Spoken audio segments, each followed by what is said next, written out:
Welcome to this webinar.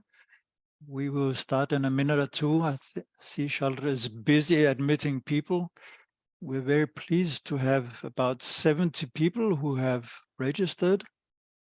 So we want to make sure as many as possible are available once we start presenting.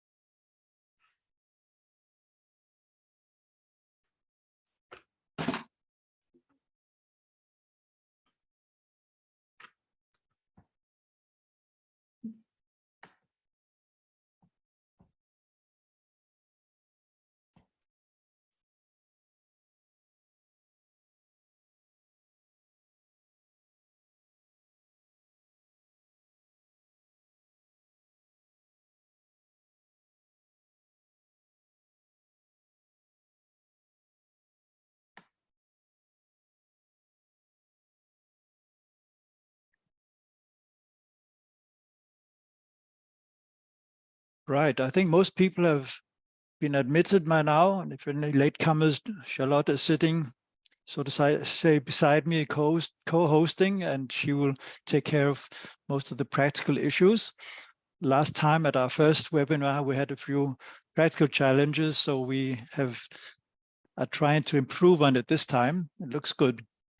So welcome once more to this webinar on apartheid, which is the second now in a series that the European Global Kairos for Justice group has decided to organize. The term apartheid is being used more and more in context of Israel-Palestine, and there are several important organizations that have produced reports, substantial reports on apartheid. And we thought it was important to promote the term, to understand the term. And since not everybody might read hundreds of pages, it might be a good chance by having the organizations present themselves and having an opportunity to discuss with them. So last time we had Human Rights Watch with us, and this time it's B'Tselem, and it is Sarit Michaeli, who is the International Advocacy Officer, who has kindly given us her time this afternoon, or depending where you're in the world, morning, late evening, to tell us a little bit about the report that B'Tselem produced, which is now already 2 years ago, I realized suddenly. And she has promised that she would not only tell us about the report, but also something about the reactions and what has happened since the report was published 2 years ago. Initially, we had Hagai Elad had promised to be with us, but he had to travel urgently. So Sarit promised to step in his place. Some of us attended a Kairos conference in November in Bet Sahur, where Hagai presented how he had and B'Tselem had reached the point of using the term apartheid over a period of years. And I'm sure Sarit will also tell us a little bit about how that came about, that they're using such a term, which in many parts is still quite controversial. So with these few words, let me hand over to you, Sarit. And we have given you half an hour approximately to talk to us, and then after that we'll have a Q&A session for an equal period of time. Thank you very much. Welcome. Thank you, Uffe. So first of all, I'd like to thank you also for taking the time to spend an hour listening to us and kind of really delving into this issue, because I think one of the problems, well, with the world in general, but specifically with this conversation, is that people make decisions on the basis of very little information often. And it's really important, I think, for people to learn exactly what we have to say in order to see, hopefully you'll agree and kind of join us in our movement, in our struggle. But if not, at the very least, that we can have an informed debate, discussion, conversation about this that is based on what we all really say, which is an issue, I think, when often people are having these arguments with these kind of, straw man arguments, right? So it's really wonderful to see so many people with us and paying attention. Secondly, maybe I just say very briefly, I work for B'Tselem. I've been with B'Tselem almost over 18 years, most of that period as the media spokesperson, and for a short period, since 2016, as the International Advocacy Officer. And in a way, my job is to kind of reach out to the international community in order to promote B'Tselem's goals, objectives. And one of the most important, I think, ways to do this is through civil society internationally, engaging with your own political representatives, your own governments, in order to enhance, in order to push, in order to get them to finally be willing to take action to end apartheid, to end the occupation. And this is a really central part of our theory of change. We don't think change will come from within. We can have a very long conversation about why. So in a way, this kind of forum, right, the ability to really address and discuss this issue at depth, right? It's not like a 2-second or 2-minute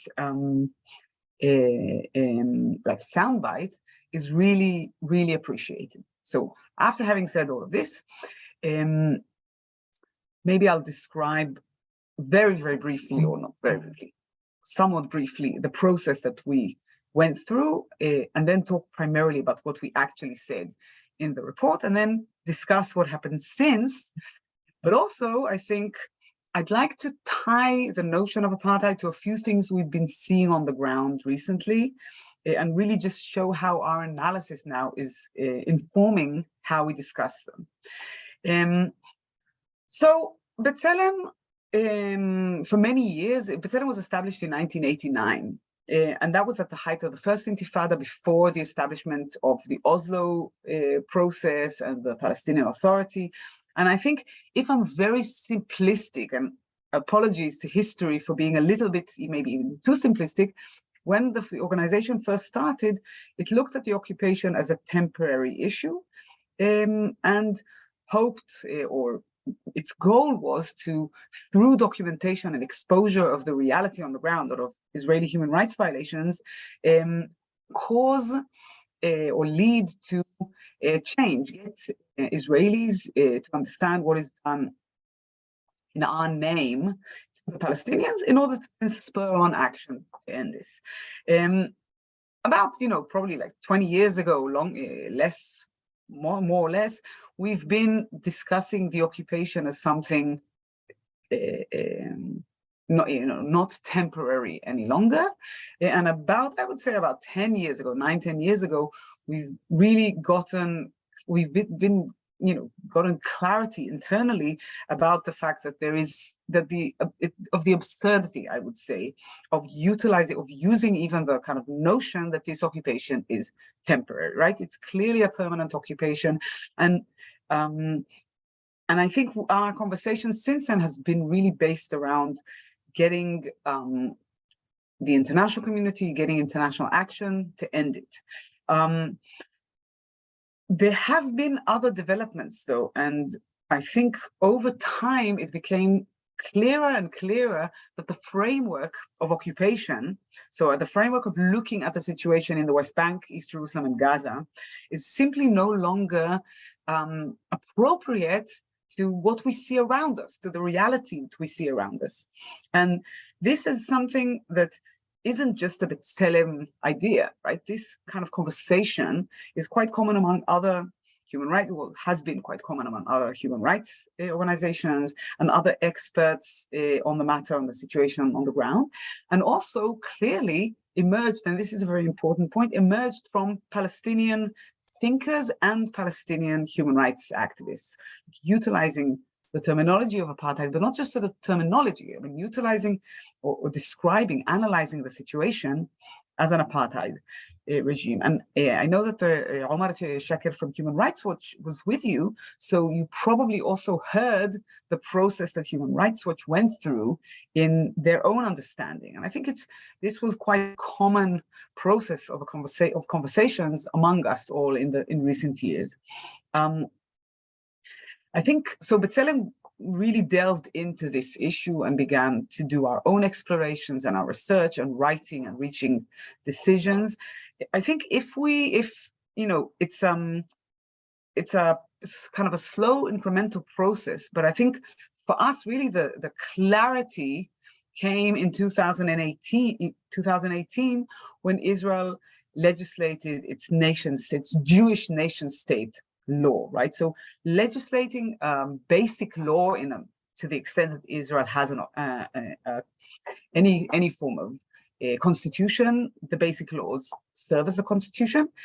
A basic law that privileges the position of Jews in our society, in Israel. That was kind of, in a way, the straw that broke the camel's back, and that, pretty much convinced us that we're in a different situation. I mean, there were many other developments. I think another really important historical development was this whole conversation that our government has been having over annexation, formal annexation in recent years. Again, it's kind of like a few years ago, but it feels like a lifetime ago because we've had so many election cycles since then. But one of the government's election promises, the right-wing government, Likud party election promises, has been for Israel to annex the West Bank. And there was a huge wave of activism against it, and the international community was also quite adamant to prevent it. Ultimately, it didn't happen formally. B'Tselem views annexation as having happened already. We think that Israel has already, for all intents and purposes, annexed the West Bank. But all of these conversations and the willingness of Israeli politicians to kind of rip off the masks, stop pretending that there's some sort of movement towards some sort of future resolution of the conflict, quote unquote. I don't like to use even the word conflict because it implies some sort of parity, equality. But in any case, all of these developments have led us to the conclusion that regardless of what you thought 10 years ago or 20 years ago, today it's clear that the occupation is not temporary, that it's impossible to draw a clear division between the situation in the occupied territories and the situation inside Israel proper. When I say Israel proper, I mean Israel's sovereign territory, the 1948 boundaries. And that Israel has no intention to ever give up its control over the entire region that we live in, the region between the river and the sea. And therefore, continuing to only use the analysis of looking at the occupation, it's not incorrect per se. We're not saying that there is no longer any occupation, but you have to broaden the lens. And the correct way of looking at the situation, of analyzing what's going on, is to have a regional analysis of the situation between the river and the sea. In a way, that's a common the common description, and looking at what it means in terms of the access of every human being living in our region to rights. And then it reveals a different picture. The picture is that in between the river and the sea, there's essentially one regime, the regime applied by Israel. And it's applied not identically in each part of the situation, but it's applied in different ways to promote the same goal, right? The same overarching principle. And this principle is Jewish supremacy. And it's, the Israeli regime uses policies, practices, laws to promote this principle, again, through different ways in each part of the area. But the organizing principle that lies at this base is the base of all of these practices and policies is advancing and perpetuating the supremacy of Jews over Palestinians. And this is a very important conclusion for us, because it means we reject the notion that Israel can be a democracy within the 1967 or the Green Line, the 1948 boundaries, and then to say yes, but in parallel, there's a military occupation beyond the sovereign boundaries of Israel. The conclusion is that the bar, we've already reached, right, we've reached the threshold of defining the entire regime as an apartheid regime. And you look, when this is done through looking at the accumulation of policies and of laws that Israel has devised in order to entrench this control over Palestinians. And when we, in the report, in the position paper that we authored, we looked at 4 major areas through which this organizing principle of Jewish supremacy is pursued. And this is, the first is land, right? So, and this, again, as I said, it's applied in different ways throughout the region, but essentially Israel works to Judaize the entire area between the river and the sea, to take over land and use it as a resource chiefly meant to benefit the Jewish population. And it's happening in different ways. It happened since 48. And this is an essential, this kind of land takeover is an essential part of the massive harm inflicted on Palestinians throughout the region. Second issue is citizenship. So there is a deep division between Jewish citizens, Jewish Israelis, and Jews around the world who can get Israeli citizenship almost instantaneously, regardless of any kind of connection they've had with Israel. And in contrast, Palestinians can't immigrate to Israel or Israeli-controlled areas, even if they themselves or their ancestors were born there or became refugees, for example. And this control over citizenship is, again, essential. Palestinians living throughout the region, in the West Bank, in East Jerusalem, and in Gaza, have differing and yet lower kind of levels of these access to the benefits that citizenship provides. Palestinians do not have citizenship, essentially, aside from Palestinian citizens of Israel, which I'll get to in a second. The third issue is freedom of movement, right? Israeli citizens enjoy freedom of movement in the entire area controlled by Israel, with the exception of Gaza. But you know, it's not just the freedom of movement of Israeli citizens, it's the freedom of movement of Israel. So the Israeli army can also operate throughout the area. On the other hand, Palestinians need Israeli permits to move around between the units if they wish, and certainly even to travel abroad. Palestinians living in the West Bank need to go through an Israeli-controlled checkpoint. The fourth issue is political participation, the right to political participation. And again, even though, so again, if we look at the situation throughout our region, we have pretty much, I would say, 15 million people now living between the river and the sea, more or less half of them. And I, you know, this is like, these are ballpark figures, pretty much half are Israeli Jews, half are Palestinians, however you want to divide. That's a divide.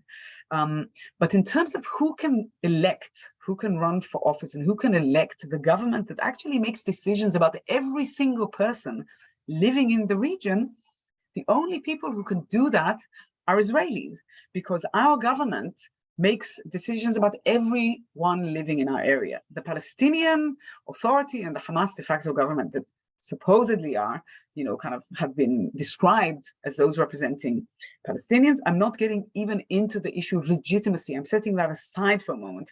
The issue of legitimacy and the issue of lack of democracy in the Palestinian areas. But it doesn't really matter, because even if the Palestinian Authority wanted to do something that was related to its foreign policy, its economy, its borders, its security, clearly they would not be able to, because the Palestinian Authority does not have any authority, actually, to make decisions about what really counts about, the future of Palestine. Those are Israeli decision makers who are making these decisions. Now, and therefore, Palestinians throughout the West Bank, Gaza, and in East Jerusalem cannot participate in electing the people who rule their lives. It's as simple as that. Now, inside Israel, as you know, I'm sure, a fifth of Israeli citizens are Palestinians. And even those people who ostensibly can vote and run for office are very restricted, limited by different policies, practices, by different delegitimization campaigns. You could see it in the previous with the previous coalition. The participation of an Arab party in the coalition was, heralded by people as this marvelous development. But first of all, this is the first and last time that it ever happened. But there is such a degree of delegitimization that partly led to the collapse of the previous coalition, certainly in terms of voter suppression and in terms of the whole range of other issues. And the most essential issue is the political identity of Israel as a Jewish democracy.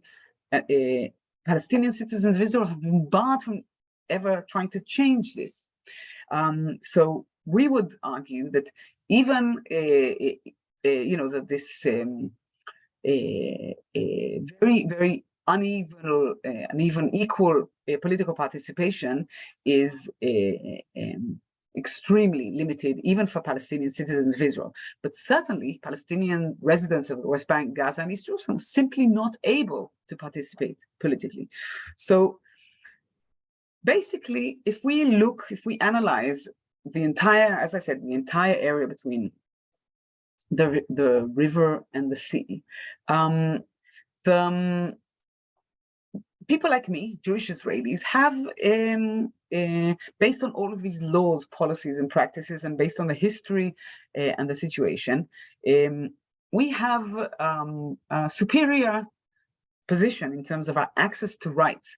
And every other Palestinian, this is regardless of whether these Palestinians live are citizens of Israel or live in the occupied territories, have an inferior access to rights. This is B'Tselem's conclusion. I think this all was published 2 years ago, so it happened long before the establishment of our current government.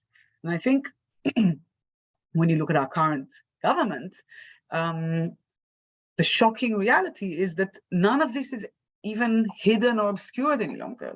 The basic parameters for establishing the current coalition that Israel has, the most extreme right-wing fundamentalist coalition we've had in our history, declare that in between the river and the sea, there's room for only one national body, right? There's only one sovereign state, and this is Israel. Israel has no intention of giving up its control over Palestinians, and it utilizes this control and the fragmentation that it caused within the space in order to privilege us Jewish Israelis. And this is essentially B'Tselem's description of reality, and the hope and the work that we do now is to try and get as many audiences around the world, and primarily as many governments around the world, to accept this reality, right? To accept our analysis, and not just, this isn't just a hypothetical analysis or something that we just want to be, just kind of,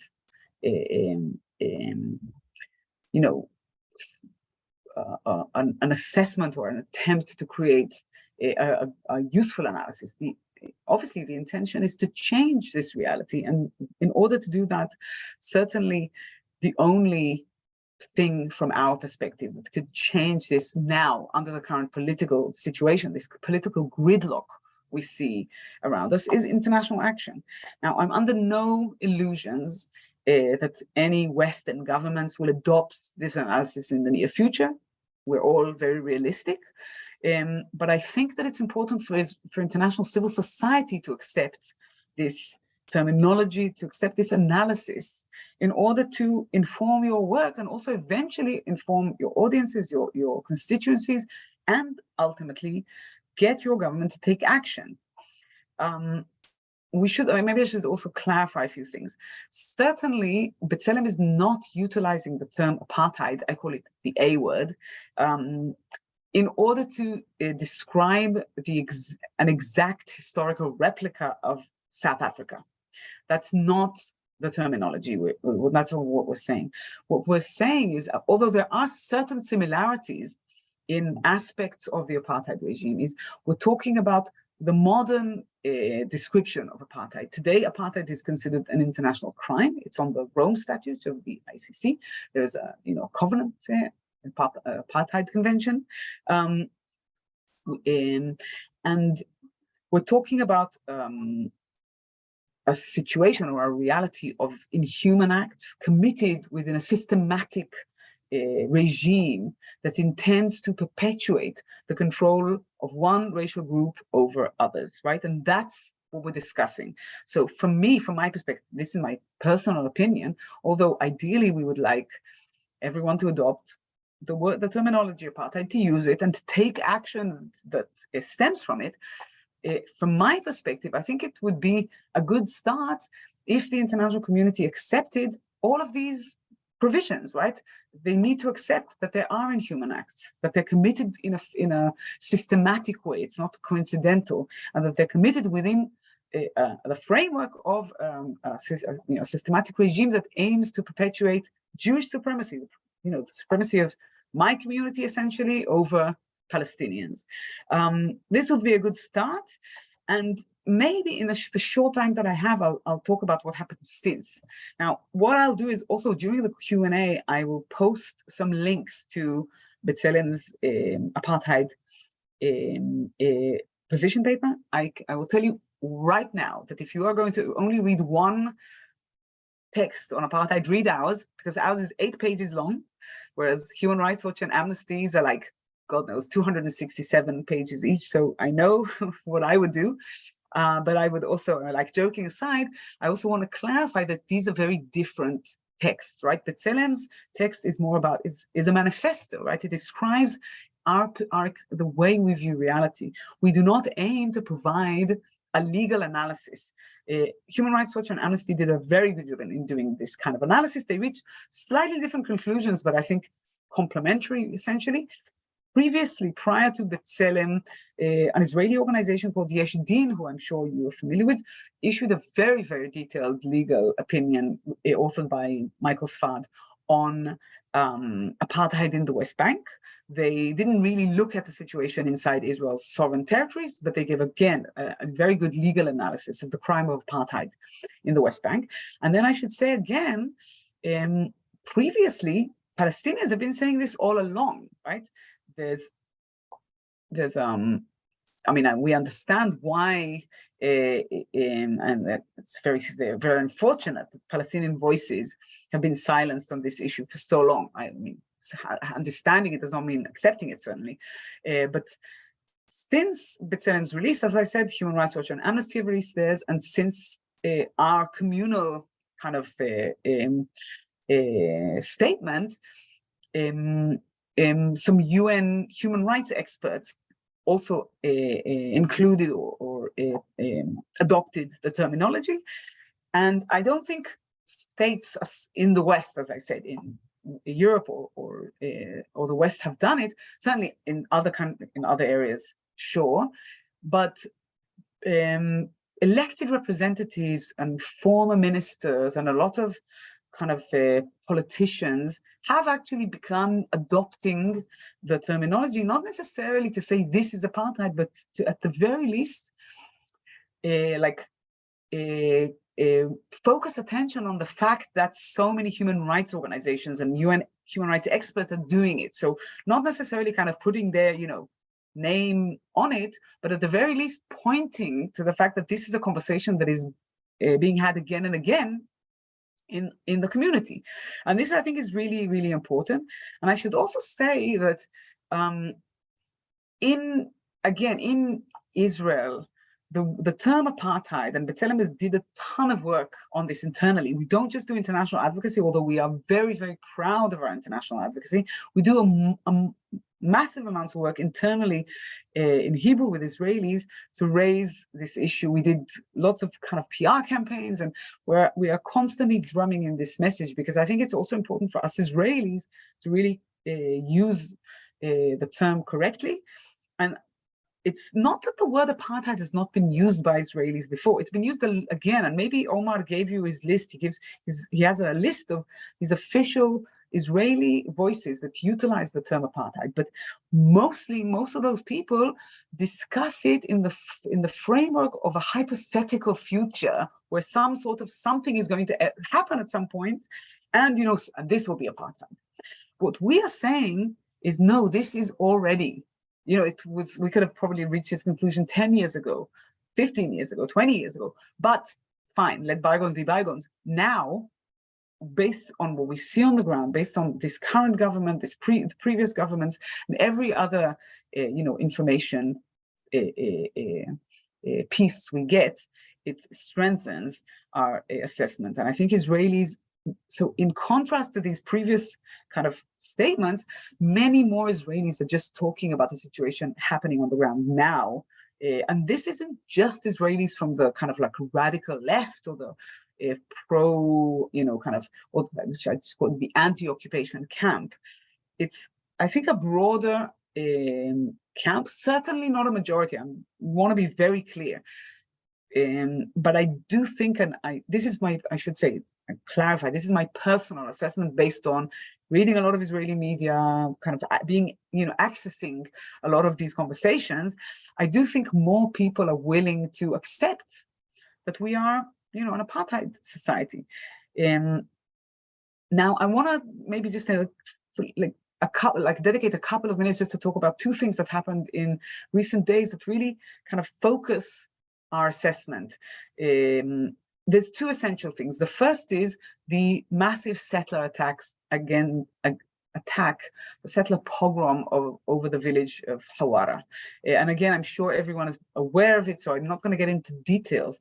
But I think for us, the key issue here of the fact that Israeli settlers were allowed to, rampage through a Palestinian village with either the army and the soldiers that were positioned in the area not doing anything to stop them, arrest them, or even worse, the soldiers essentially helped them, protected them while they were doing it, assisted them.